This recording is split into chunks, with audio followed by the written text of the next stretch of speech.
Hola, hola, hola, hola, ¿qué tal, queridos corsarios digitales culturales que estáis más allá del 107.4 del 107.2 de la frecuencia modulada? El Corsario Digital al aparato, ¿sabéis? Viernes cultural, historias, películas, libros, todas esas cosas que contamos los viernes, pensando que el viernes es un día ya para empezar a plantearse el descanso, el relax. Y para eso tenemos a la pareja más dicharachera de Amigos de la Historia, doña María Barrios. Buenos días. Buenos días, corsarios. ¿Cómo están ustedes? Y a su lado, ufano de estar a su lado, don Rogelio González. Buenos días a usted. Muy buenas, ¿qué tal? Pues mira, me acordé mucho de vosotros, ¿sabéis por qué? Porque he estado unos días en unas ciudades maravillosas del arco mediterráneo, porque es que yo creo que es normal que la cultura naciese en el Mediterráneo. ¿Estamos de acuerdo o no? Totalmente, totalmente. Diga lo que diga Trump, o sea que Groenlandia, sí, no, vamos a ver. Lo bonito es Italia, España, Atenas, Estambul, es la zona donde nació todo. Todo, sí, sí. O casi todo. O casi todo. Es decir, los chinos también yo creo que algo hicieron, también, pero vamos, no es lo mismo. Y estaba yo en Estambul, ¿sabéis lo que me pasó en Estambul? ¿Qué te pasó? Bueno, que estuve viendo evidentemente Santa Sofía, como no puede ser de otra manera. Hombre, te estamos viendo con un pelazo impresionante. Algo sabemos que te pasó.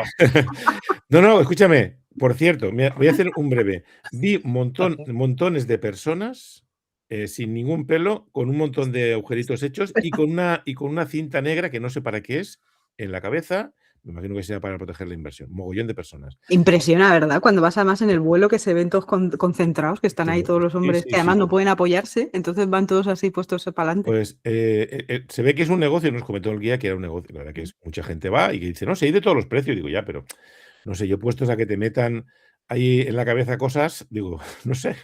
Pues estuvimos en Santa Sofía y, por cierto, carísimo, es decir, ha subido muchísimo los precios de los accesos a los museos. No me digas. Carísimo.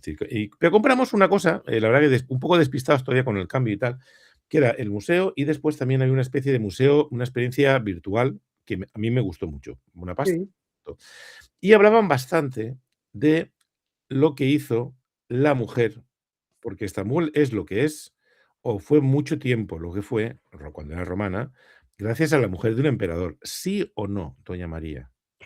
Sí, sí. Además es una gran... Mala, la tía, No, muy, bueno, muy inteligente y muy malvada. mala según se mire. A mí me parecía un genio de la estrategia. Explíquenos qué pasó ahí, porque estaba yo allí donde pasó. Pues No me os acordaba. puedo Y les contar voy a preguntar a María Roja que nos lo cuente. Os puedo contar una anécdota en donde ella, y vamos a desvelar quién fue ella al final, si os parece, pues donde se ve su genialidad y parece ser que cambió un poco el ritmo de la historia. Es verdad que Procopio, que era un poco está en el círculo del emperador de Justiniano, estamos hablando de Justiniano y de su mujer, que luego diremos el nombre, pero Procopio, que era del círculo 1 y además escribía casi todo, pues la puso a caer de un burro y la hizo muy mala fama, aunque Procopio hablaba mal de absolutamente todos. Pero os voy a contar una anécdota que a lo mejor, Fernando, incluso te va a resultar muy interesante porque has paseado por esos lugares y es una de las grandes revueltas de la historia de Constantinopla, ¿no? Que es la revuelta llamada de Nicea. A ver, para situarnos un poco, tenéis que saber que la plebe en Roma, tanto en Oriente como en Occidente, siempre ha sido, voy a decir un poco, voy a usar la palabra, aunque Roge a lo mejor me mira mal, pero un poco volátil y un poco fácil. Doy fe que te mira mal, Fácil en el cabreo, es decir, que cabrear a la plebe no era raro, estaban siempre a la gresca en todos los lados. Bueno, pues si nos vamos a esta revuelta de Nicea, también tenéis que saber ¿Estamos hablando de qué año? Pues ¿me hablas de la revuelta de Nicea en concreto? Sí. Pues estamos hablando del 532. O sea que estamos ya llegando a los finales del Imperio Romano, ya casi. Sí, bueno, estamos hablando del Imperio Bizantino, estamos hablando de Justiniano y además es que estamos hablando de una fecha que casualmente, oye, no lo hemos hecho a propósito, pero coincide, sobre estas fechas del 532 porque esta revuelta empezó un 10 de enero y empezó por un lado, el descontento que había con Justiniano y las medidas que luego diremos que adoptó, pero sobre todo empezó en el hipódromo, que ha estado usted, don Fernando, seguro que ha pasado, ha visto la espina. Sí, sí. La ha visto, pues ahí empezó absolutamente todo. Y lo que ocurrió fue eso, una mezcla del descontento de las políticas de Justiniano y las revueltas típicas de las facciones que habían en el hipódromo. El hipódromo, para que nos hagamos una idea, todos tenemos en la cabeza Roma, era el Circo Máximo, donde se hacían las carreras. Vamos, Ben-Hur. Por ejemplo, exactamente, y ahí estaban los 4 equipos, que eran los azules, los verdes, los blancos y los rojos. En la práctica, aquí los que contaban sobre todo eran los verdes y los azules. Una pregunta, ¿no tiene nada que ver con Vox y PP? No tiene nada que ver. Bueno, no tiene nada que ver. Tiene similitudes, pero no tiene nada que ver. Vale. Y tenéis que tener en cuenta que esta gente de estas facciones no es que fueran hinchas de un equipo como los pensamos hoy en día, ¿no? Hay muchísimos estudios donde se han demostrado pues, que eran grupos organizados, estaban armados, si perdían se liaban a palos, pero no os podéis imaginar cómo. Y además estos grupos solían tener una agenda política. Tenéis que saber además que tradicionalmente el emperador iba con los azules. Es decir, que si te oponías al emperador, pues te oponías a los azules en plan simbólico ahí en el hipódromo. Bien. Sigo viéndole ciertas similitudes colores con los partidos de ahora, ¿eh? No por nada. Y más que vas a ver. No por nada. Pero es verdad que para esta gente esto no era un juego, solo. Es decir, esto era un culto, esto iba más allá de una carrera. Cuando pasaba el carro, que era tu color, la gente gritaba Nika, que significa vence, y de ahí se llama esto de la revuelta de Nika. Nika, vence o victoria, ¿no?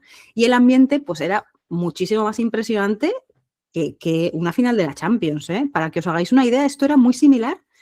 Yo lo definiría un poco similar a la Fórmula 1, porque todo lo que rodeaba al hipódromo y a estas carreras era bestial, era una locura. Mira, Fernando, el hipódromo de Constantinopla, donde tú has estado y solo has visto la espina, pues en aquella época tenía un aforo de 100.000 personas.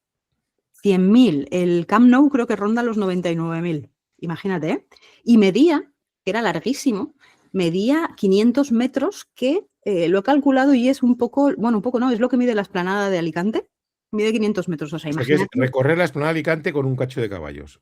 Fija, bueno, dando vueltas y vueltas y vueltas, porque era bastante ancho, tenía casi 200 y pico metros de ancho, ¿no? Entonces, aquello era una locura, la gente se dejaba la vida casi defendiendo a su color, y en Constantinopla, a diferencia que en Roma, el hipódromo también se usaba como un foro político y era un lugar de protesta. Bueno, pues ya nos vamos centrando y nos vamos a ese 532, a ese 10 de enero.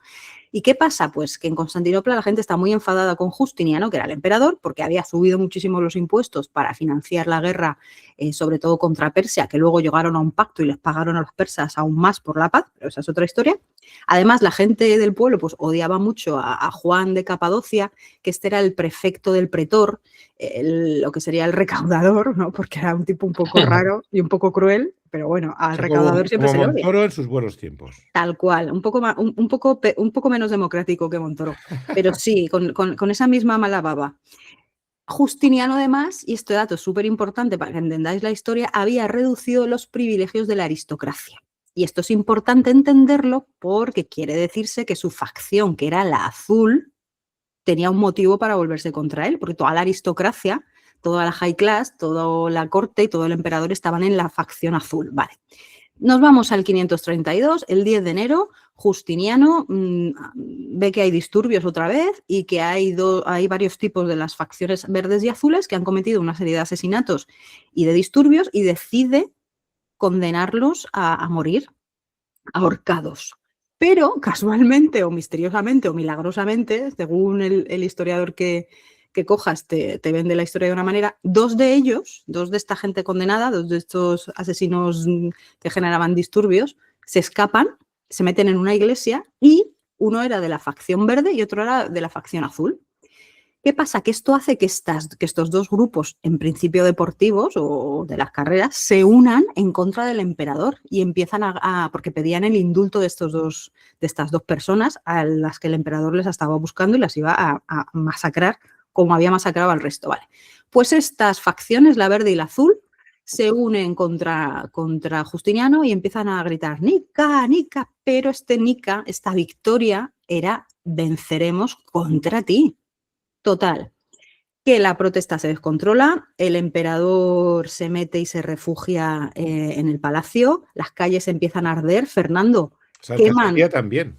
Todo. Es que queman todo lo que pillan. Y todo lo del centro de Estambul que tú has visto, por ejemplo, Santa Sofía, que no era lo que has visto hoy, porque eso lo hizo Justiniano después, la quemaron y bueno, eso le dio la excusa a Justiniano para reconstruir toda Constantinopla, ¿no? Esta revuelta. Pero bueno, empiezan a quemar todo, empiezan a matar a gente, eso es una escabechina. Incluso la turba nombra otro emperador. Es decir, que le quitaron de en medio a Justiniano. Nombran a un sobrino de Anastasio, que era el emperador que había antes, que era un tal Hipacio, que bueno, el pobre no pintaba mucho, pero la turba dice que es su emperador y que le sigue a él. Pero vale, vamos, que ¿qué un pasa? poco más y tenemos un emperador Hipacio, ¿eh? Le faltó el pelo. Tal cual, ya voy acabando, porque la corte imperial se refugia en ese palacio, incluso planean huir de Constantinopla. ¿Y qué pasa? Pues que nuestra protagonista, que os he dicho que os iba a hablar de ella y que era la que une esta historia, Teodora, que es la mujer de Justiniano, toma las riendas de la situación y ella dice una frase que no sabemos si es verdad o no, pero ha pasado a la historia, que dice que ella no se va, que ella se queda y que la púrpura en el peor de los casos es una excelente mortaja, es decir, que prefiere morir siendo emperatriz que huir y salvar la vida siendo una cobarde. Escúchame, es lo mismo que ya hemos dicho yo, Roge y yo, en estas circunstancias. Sí, nosotros solemos decir muchas veces eso, que preferimos la púrpura a cualquier otra cosa. Sí, sí, tal cual. Aquí, así que bueno, pues ¿esto qué hace? Pues le da fuerzas a Justiniano y dice, lleva razón, cariño, estoy contigo, gracias por abrirnos los ojos a todos, nos quedamos aquí en Constantinopla, y entonces intenta pactar con estas facciones que estaban reunidas todas en el hipódromo, a escasos metros, como quien ha visto Estambul más o menos sabe, el Palacio de Topkapi era el Palacio Imperial y el hipódromo estaba a escasos metros, estaba cerquísima. Intenta negociar con estas facciones, pero le dicen que no. De hecho, le devuelven la cabeza del que estaba negociando y dice Justiniano, sí, pues esto se acaba aquí y ahora. Y llama a Mundo y a Belisario. Belisario y Mundo eran dos de sus generales y les dice, os vais al hipódromo, cerráis las puertas y lo que sea. Y entonces se van para allí Belisario, se va Mundo, se van al hipódromo, cierran las puertas del hipódromo y se cargan a 30.000 personas. Y aquí, señoras y señores, se acaba la revuelta, Constantinopla se queda totalmente desolada, hay que reconstruirla de pieza a cabeza, pero el emperador y nuestra emperatriz Teodora mantienen la cabeza en su posición y además Teodora nos ha dejado una historia fabulosa de liderazgo. No, pero escúchame, pero por cierto, fíjate, pero fíjense ustedes, y ahora voy a dar paso a Roge porque creo que en Alicante hemos tenido un hipódromo también, ¿no? Vamos a ver. A mí la historia que me contaban allí, que muy bien. Vamos a ver. Usted ha contado ahí como Teodora, qué buena que es Teodora, qué maja que es Teodora. No. Aquí lo que. No, yo dije que era lista y tenía liderazgo. Pues lo que me dicen es que Teodora le dijo, ¿cómo se llama Justiniano? Le dijo, Justiniano, diles a los rebeldes que vayan al hipódromo que vamos a ir a pactar con ellos. Y dice Justiniano, bien, vale, y los manda. Y los rebeldes, que son unos pichones, se van allí al eso. Y mientras tanto le dice Teodora, se va Justiniano para allá y le dice Teodora, ¿dónde vas? Dice, no, voy a pactar. No, ¿qué pactar? Y ha mandado ¿cómo se llama? A Mundio y al otro para Mundo y Belisario. Para cargárselos a todos. Sí. O sea que nunca sabremos la historia. Oye, por cierto, Roge, tenemos un hipódromo aquí en Alicante, ¿no? Sí, yo, bueno, antes de hablar de Alicante, que es una cosa muy curiosa, hay que entender que en el mundo clásico hay una máxima que es la de pan y circo, que era con la que se gobernaba la población, y el circo era, como decía María... Entonces y ahora, Sí, ahora se llama fútbol, no se llama circo, pero bueno. Fútbol o televisión o redes la isla sociales, de las sensaciones y tal, sí. Podemos decir que el tema del ocio, de la dictadura del ocio, es el mejor aliado que tiene un gobernante para no hablar de los problemas serios, ¿no? Y de todos los personajes del mundo del circo antiguo, hay un lusitano, Diocles, que fue, no sé si decir el Maradona, el Messi, el Cristiano de la época, que estuvo 24 años, compitió en más de 4.000 carreras, ganó 1.500, una barbaridad, y ha pasado la historia porque sus seguidores le hicieron la lápida funeraria. Es decir, que el tal Diocles, que se pelean en Mérida y zona de Portugal para ver dónde nació, era el auténtico referente de las carreras de caballo en esta época, en este caso, en el siglo II, en la época de Trajano y de Adriano. Por cierto, era de Mérida, ¿eh? Bueno, los de Mérida dicen que son de Mérida. En Portugal hay una localidad que no recuerdo el nombre que dice que entre español y portugués, era de allí de toda la vida. Yo le dije, y me contestó en español. Me dije, debe ser el Diocles aparte es muy curioso porque pasó por 3 equipos. Empezó con los blancos. Cuando vieron que era muy bueno, lo ficharon los verdes. Y cuando ya no rendía tanto, pues se jubiló en los rojos. Entonces, Hombre. de los 4 estuvo en 3, que se cotizaba. Y llama la atención porque en Alicante también hubo un hipódromo, como ha dicho Fernando, para todos los chavales de mi quinta, el hipódromo era el sitio donde íbamos a jugar, pero he buscado información y es casi imposible encontrar nada. El hipódromo de Alicante no ha hecho raíces. Parece ser que se construyó en los años 50 y estuvo hasta los años 70. He visto algunas fotografías muy chulas de Antica Alicante, blog que tiene, que es foto muy bonita de la zona. Está donde está la zona deportiva del Monte Torsal. De hecho, en las fotografías que he visto, me ha sorprendido, bueno, está construido Rico Pérez, que sabemos que se inaugura en el 74. La verdad que la mayoría de referencias que tengo es de gente que se iba allí a comer la mona. Sí. He visto alguna foto en la que había carrera de caballos, demostraciones de salto de caballo. Había todavía la zona de las cuadras. La zona de las cuadras es la zona más cercana al Rico Pérez, que hay un gran desnivel donde sube la cuesta para ir ya hacia el Castillo de San Fernando, pero estuvo aproximadamente 2 décadas en Alicante y no tuvo mucha afición el tema de la carrera de caballo en Alicante, y me sorprende porque en un momento determinado la carrera de caballo, como pasa hoy en día, mueve mucho dinero en apuesta, como también pasaba en la época romana, y sin embargo en Alicante prácticamente no tenemos referencias ni he podido encontrar quién se encargaba del hipódromo. Así que hoy vamos a hacer una excepción, Fernando, y le vamos a pedir a nuestros oyentes que si tienen a bien y tienen algo de información, pues que nos lo hagan saber, porque así todos aprendemos un poquito más del hipódromo alicantino. Bueno, y en cualquier caso, si la tenemos, lo hablaremos de ello, pero ya será la semana que viene. Claro. Si os parece. Pues sí, ¿no? Si no tenemos más tiempo, ahora de todas maneras, para acabar. De las 2 historias, la que he contado María sobre la mujer y yo... Perdona, la mujer no, la emperatriz. La emperatriz. ¿Quién te crees tú que es más real? ¿La de Doña María o la mía, don Rogelio? Ah, bueno, ¿yo qué voy a decir? Por lo que diga la historiadora, María. Bueno, pues seguramente será así.